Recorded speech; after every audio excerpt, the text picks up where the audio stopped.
کہتے ہیں کہ اگر چھوٹا جھینگا جو ہے نا وہ صحیح نہیں ہے، اور مطلب جو ٹائیگر جھینگا ہوتا ہے وہ اچھا ہوتا ہے. تو مطلب اس میں کیا مطلب یہ ہر فش حلال ہوتی ہے یا کوئی حرام فش بھی ہوتی ہے؟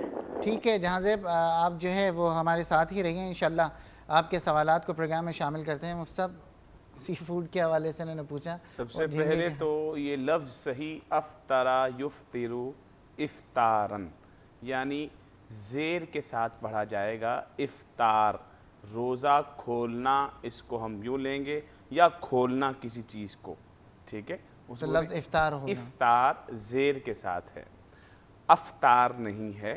مگر چونکہ وہ غلط العوام ہو گیا ہے، تمام لوگ مشہور افطار ہو گیا، تو چلیں جی جانے دیں، اس پہ افطار ہو گیا ہے تو کر لیں، بہرحال کھولیں گے تو ہو جائے گا، افطار ہو یا افطار ہو. تو دوسرا یہ ہے کہ سی فوڈ جو ہے سمندر میں ایک مچھلی ہی ہے جو حلال ہے سمندر کے جانوروں میں، احناف کے نزدیک، امام اعظم ابو حنیفہ رحمۃ اللہ تعالی علیہ کے مسلک کے مطابق. اس میں جھینگا جو ہے یہ بھی حلال ہے، مگر اس کی شکل چونکہ مچھلی کی طرح نہیں ہوتی، کیڑے کی طرح ہوتی ہے، اس وجہ سے کچھ لوگ اس طرف گئے ہیں کہ یہ مچھلی نہیں ہے. تو جو یہ کہتے ہیں مچھلی نہیں ہے تو وہ اسے جائز نہیں کہتے، اور جو لوگ کہتے ہیں نہیں یہ مچھلی ہی کی ایک قسم ہے تو وہ اسے جائز کہتے ہیں.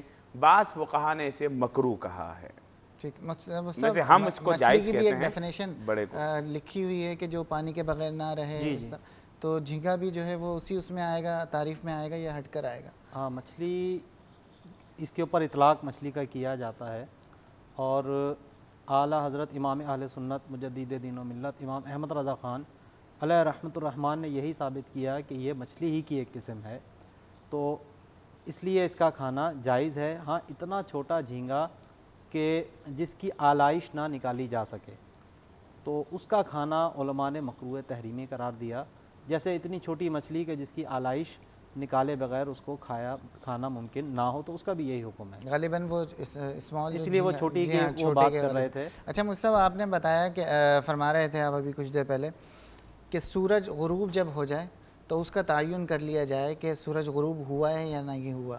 اگر کوئی شخص سفر پر جا رہا ہے، ڈرائیو پر جا رہا ہے، اور قریب کوئی اس تک کھانے پینے کی اشیاء موجود نہیں ہے اور افطار کا وقت ہو گیا، لیکن جو ہے وہ اس کے پاس کچھ ایسا سامان موجود نہیں ہے، تو ایسی صورت میں اس کے لیے کیا حکم ہے؟ اب یہاں اگر عذر ہے کہ جس کی وجہ سے وہ اس کے پاس کوئی ایسی چیز ہی نہیں ہے کھانے کے لیے، تو اور اس لیے وہ تاخیر کرتا ہے، تو اس میں کوئی گناہ نہیں ہے. تو تاخیر کتنی دیر تک کی جا سکتی ہے؟ پوچھنے کا مقصد یہ ہے. اس میں یہ کوئی فرض نہیں ہے کہ فوری طور پہ کھانا کوئی فرض ہے.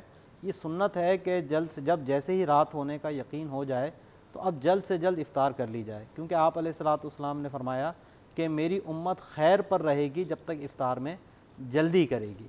اور اسی طرح کیونکہ یہ یہود و نصارہ کی جو ہے وہ نشانی بیان کی گئی کہ وہ لوگ اپنے افطار کے اندر تاخیر کرتے تھے، تو اب اگر جتنے جلد سے جلد اس کو کھانے کی کوئی چیز اگر میسر آ جاتی ہے تو وہ اس کو کھا کے جو ہے وہ روزہ کھول لے، ورنہ حکماً تو اب روزہ ختم ہو چکا ہے اس کا.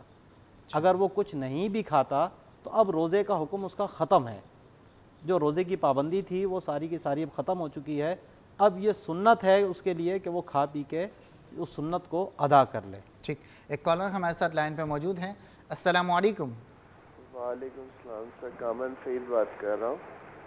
میرا ایک کویشچن ہے کہ مجھے ابھی کڈنی انفیکشن ڈائگنوز ہوا ہے. ٹھیک ہے.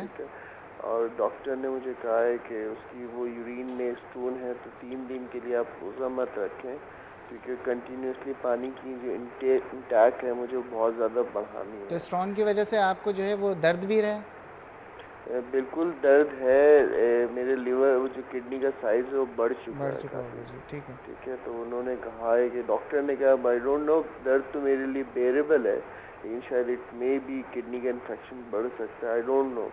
ڈاکٹر کنسلٹنٹ سے میں گیا تھا تو انہوں نے یہ سجیسٹ کیا کہ آپ 3 دن جو ہے روزہ مت رکھیں. تو میں یہی پوچھنا چاہتا ہوں کہ اور دوسری چیز، اگر بہت تکلیف میں ہو کوئی پیشنٹ تو کیا وہ انجیکشن لگا سکتا ہے؟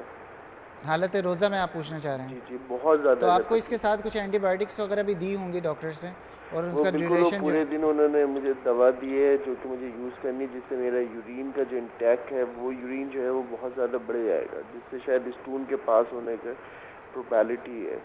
ٹھیک ہے، بہت شکریہ کامران. انشاءاللہ مصعب، جس کو اسٹون یعنی کڈنی میں کوئی پتھری جس کو کہا جاتا ہے وہ آ گئی ہے، جس کی وجہ سے ان کو درد بھی ہے اور ایک انفیکشن بھی جو ڈاکٹر نے کہا ہے کہ ہم ان کے مسئلے کے لیے قرآن کی طرف جب رجوع کرتے ہیں تو قرآن مجید فرقان حمید نے ارشاد فرمایا من کان منکم مریضا او علی سفر فعدۃ من ایام اخر، کہ تم میں سے جو مریض ہو یا سفر میں ہو تو وہ روزوں کو چھوڑ سکتا ہے اور اتنی گنتی بقیہ دنوں میں بھی پوری کر لے، یعنی جب سفر ختم ہو جائے جب پوری کر لے، اور جب اس کا مرض دور ہو جائے جب پوری کر لے.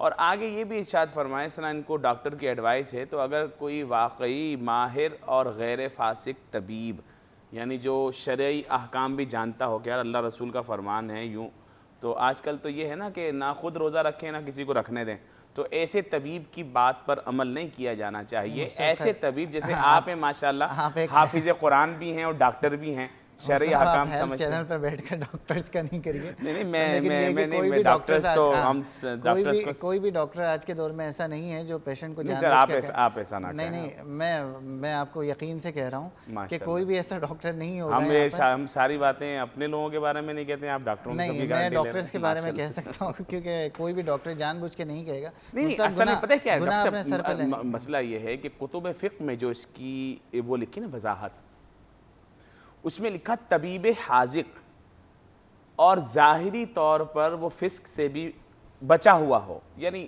مسلمان ہو تو نماز پڑھتا ہو، ٹھیک ہے نا. تو ایسا ڈاکٹر جب آپ کو یہ ایڈوائس کرے کہ بھائی دیکھو میں بھی قرآن و حدیث سمجھتا ہوں اور اس صورت میں میری ایڈوائس یہ ہے کہ آپ روزہ نہ رکھیں، آپ کو نقصان ہوگا، تو اس کی بات ماننا جائز ہے اور آپ روزہ نہ رکھیں. آپ جس طرح کی آپ شرائط لگا رہے ہیں تو جنگل میں سوئی تلاش کرنے کے برابر ہے. خیر ہم بریک کی جانب جا رہے ہیں. یہ بھی ہے کہ اگر بریک کا وقت ہوا انشاءاللہ بریک کے بعد لیں گے. ناظرین پروگرام میں وقت ہوا ہے مختصر سے بریک کا. انشاءاللہ العزیز ہم بہت جلد واپس آ رہے ہیں.